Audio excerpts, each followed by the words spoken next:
C'est un risque calculé aujourd'hui de vous annoncer un plan de déconfinement. On franchit une étape importante. Il y en a plusieurs qui vont dire « enfin ».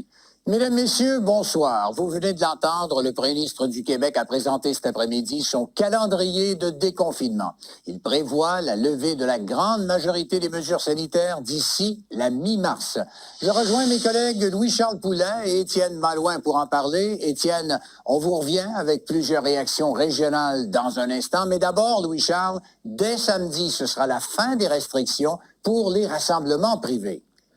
Exactement, Pierre. Et je vous propose qu'on regarde ensemble les 5 dates à retenir de ce calendrier. D'abord, le 12 février.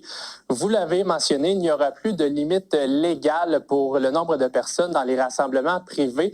La santé publique recommande toutefois un maximum de 10 personnes et de 3 bulles. C'est une recommandation.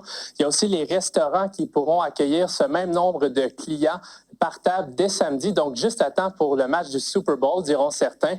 Ensuite, allons voir le 14 février. Québec va autoriser de nouveau les matchs sportifs en même temps que les gyms et les sports pourront rouvrir à 50 de capacité. Maintenant, le 21 février, tous les commerces pourront fonctionner à 100 de leur capacité et les salles intérieures pourront accueillir davantage de spectateurs. Maintenant, dès le 28 février, ce sera la fin du télétravail obligatoire et les bars et les casinos pourront rouvrir.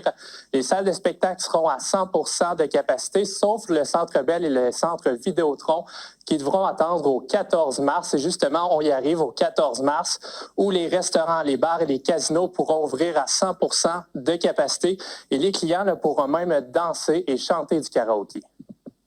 Donc, ça veut dire que le 14 mars, l'essentiel des mesures sanitaires va être levé. Donc, on va revenir à une vie plus normale. Évidemment, on le dit de plus en plus, il va falloir apprendre à vivre avec le virus. Ça veut dire quoi?